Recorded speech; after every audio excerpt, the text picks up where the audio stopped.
sit with the shit. Let it come up. Don't try to change it. Don't try to push it away. Don't make a story about it. Just be the witness, the observer. Be a bird in a tree looking down from a branch. My first taste of alcohol was in my toddler years. At age 6, I'd already begun deceptive behaviour in order to consume alcohol. And it took me away from the stuff that I was overwhelmed by. It started after my mum had been rushed to hospital. I didn't think she was ever coming back. I remember the fear of that night. As a teenager, definitely drank for the effect and definitely not the taste. I ended up becoming a homeless youth. I added myself to many trauma statistics. It was like I was trying to fulfill a bucket list of doom. I ended up in a couple of refuges.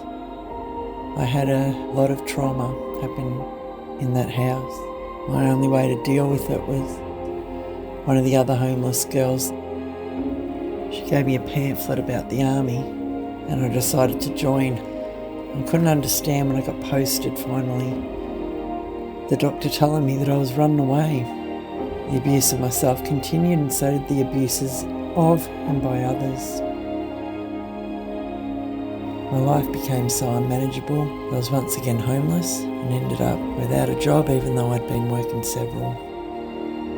My sister and her husband came to my rescue. They allowed me to move into their little one-bedroom unit.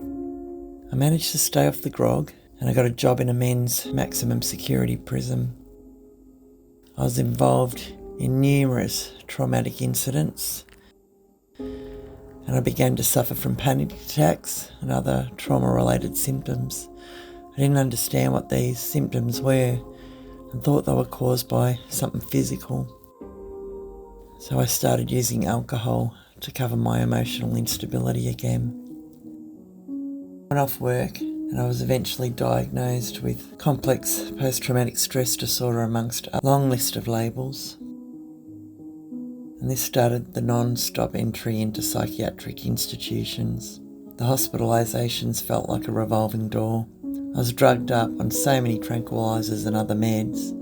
I was walking with a shuffle, chin on my chest, drawl coming out of my mouth. I refused the ECT after 9 rounds of treatment. Having my brain fried did not lead to any improvement whatsoever. I would end up using alcohol with my medications, and this also got progressively worse.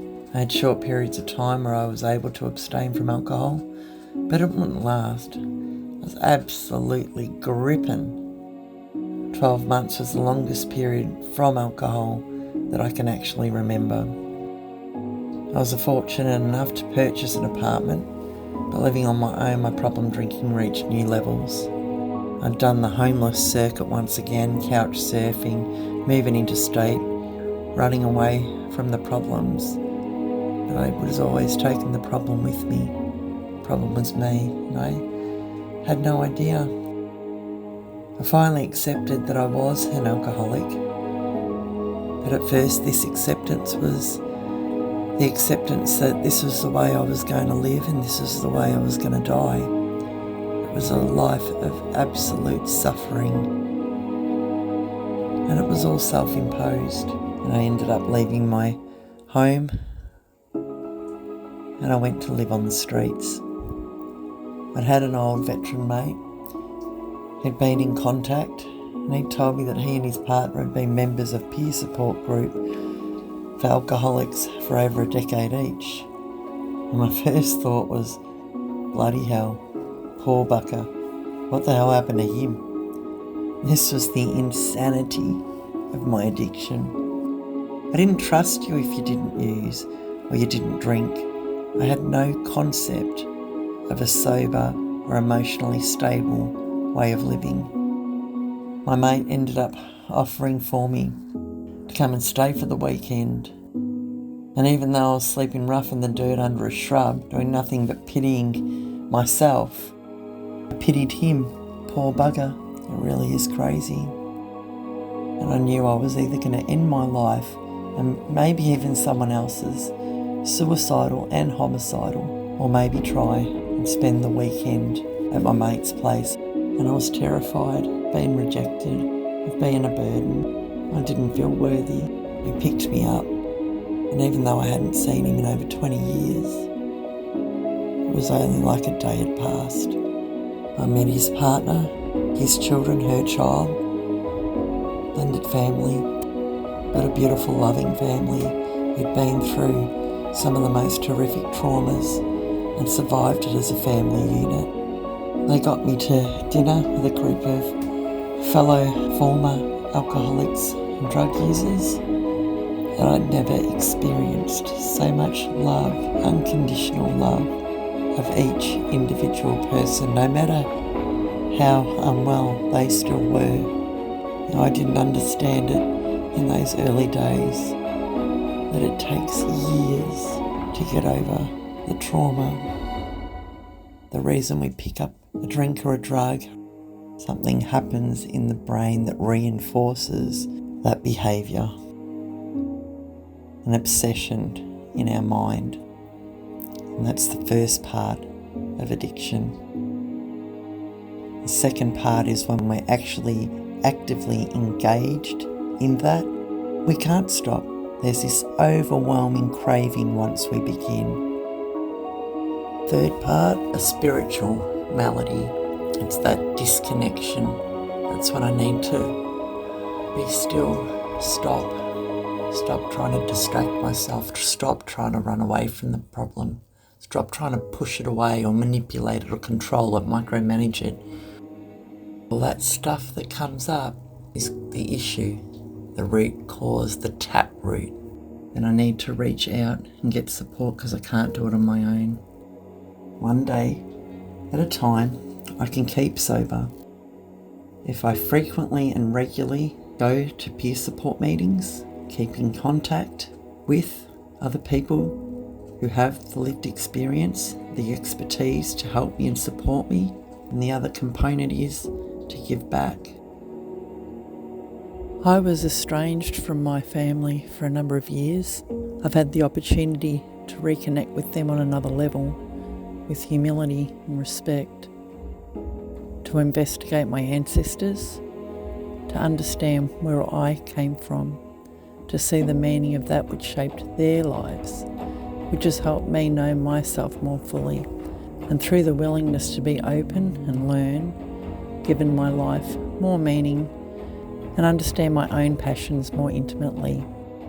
I have a large network of people who are family to me.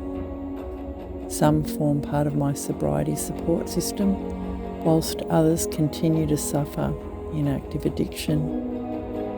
At the start of 2024, I lost my niece, a big-hearted young lady of 21. She was like a daughter to me. I can't put the loss of this beautiful spirit into words. It's not my position to judge others. It's not in my power to stop someone else from picking up or using and from harming themselves.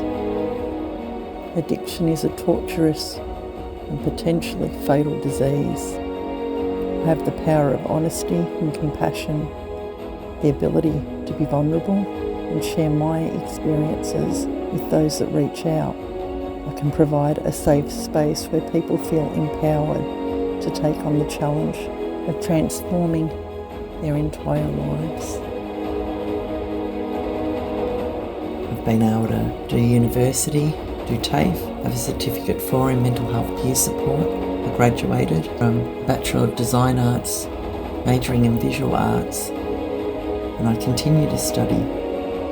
I've reconnected with my art practice. My visual arts and performance work is another aspect of my ongoing recovery and journey. I've had some wonderful opportunities. I've gone overseas and been able to perform with international artists, world-renowned artists. I was recently asked if I would allow my artwork, Iron Lady, to be used in an upcoming publication that does represent the experiences of my trauma as a veteran, and it's great to be a part of the Royal Commission into Defence and Veteran Suicide. I felt honoured that a photo of my artwork is going to be in a publication to help other people. For someone who's going through extreme mental health, psychosocial challenges, reach out and get support. The journey is not all straight moving forward. There's setbacks. Sometimes it's 5 steps back and 1 step forward. We all experience pain and suffering. We all doubt ourselves at times. Welcome to the human race. There is no such thing as perfection. What there is the freedom of the bondage of self. When we come to know, accept, and unconditionally love ourselves. It's the most beautiful gift. You're not alone, and you are not the only one. You are not unworthy.